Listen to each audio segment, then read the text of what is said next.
Shalom, berjumpa lagi dengan saya di Karyaku Channel. Kiranya kita semua dalam keadaan baik dan sehat-sehat saja. Kali ini kita membahas tentang Kisah Para Rasul 28 17-29 yang bertemakan kerjakanlah dengan tulus. Di dunia ini dua tipe orang yang paling sulit untuk diberi nasihat. Yang pertama adalah orang yang sedang jatuh cinta dan seorang pembenci. Sampai kapanpun mereka diberitahu, mereka tidak mau tahu karena apa yang mengisi pikiran mereka adalah apa yang mereka yakini sebagai kebenaran yang mutlak. Terlepas dari apakah itu sesuai dengan kenyataan atau tidak. Orang-orang seperti inilah yang dihadapi Rasul Paulus. Orang-orang Yahudi di Yerusalem menangkap Paulus dan menyerahkannya ke tangan orang Roma. Mereka tidak menerima bahwa Paulus tidak melakukan kesalahan apa-apa dan boleh dilepaskan. Itulah kenapa dia naik banding kepada kaisar dan berbicara kepada orang-orang Yahudi di Roma. Mereka berkata bahwa mereka ingin mendengar apa yang menjadi ajaran Paulus dari dia sendiri. Ini adalah pertanda baik, bukan? Pasti, tentunya. Pada hari yang ditentukan mereka datang dalam jumlah besar, maka berbicaralah Paulus untuk bersaksi tentang kerajaan Allah, juga berusaha meyakinkan mereka tentang Yesus. Pada akhirnya, apakah orang Yahudi di Roma lebih baik daripada orang Yahudi yang ada di Yerusalem? Sangat disayangkan, tidak ada. Bahkan ada yang percaya dan ada yang tetap tidak percaya sehingga mereka tidak mencapai kesesuaian.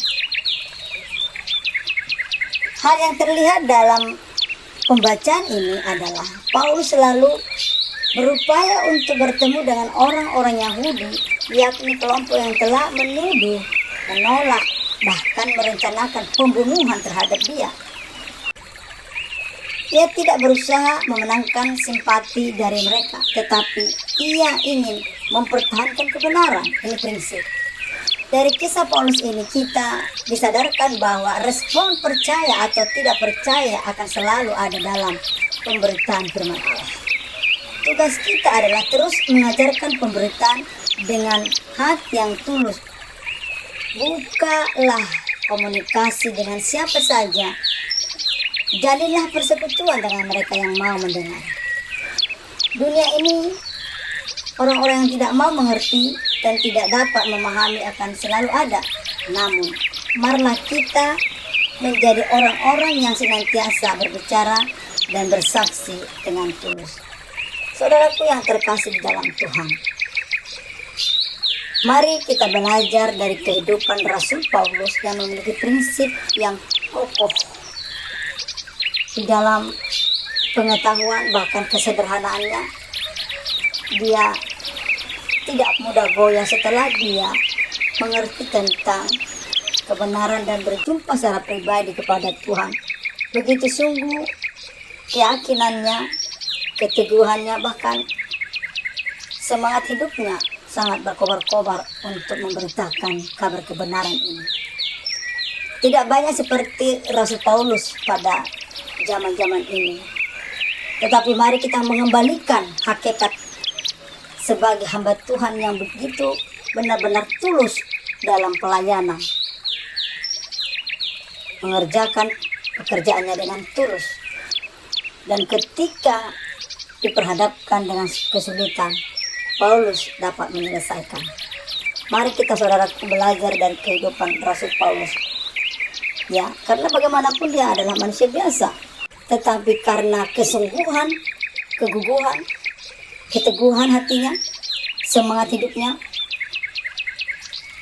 dia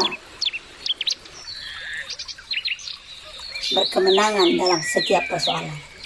Marilah kita saudaraku, sebagai orang-orang yang menetapkan diri kepada keyakinan kepada Tuhan, janganlah kita seperti panas-panas tai ayam. Panas-panas ya, di situ ada sesuatu berkobar-kobar, tidak ada event-event, maka redup.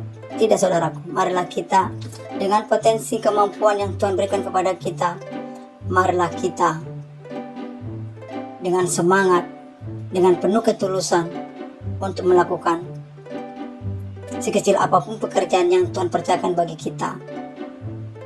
Saudara yang bergabung di satu wadah, memberikan diri, pengabdian diri kepada pelayanan, kerjakanlah itu. Dan tentunya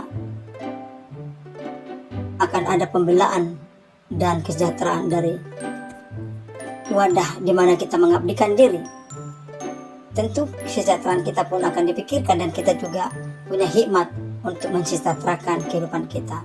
Saudaraku yang terkasih dalam Tuhan, walaupun memang dunia terkadang mentertawakan ketulusan kita, bahkan juga dunia tidak segan-segan kita diperalat, tetapi marilah kita, sekalipun kita diperalat, biarlah mereka akan mengambil akan risiko yang akan mereka terima.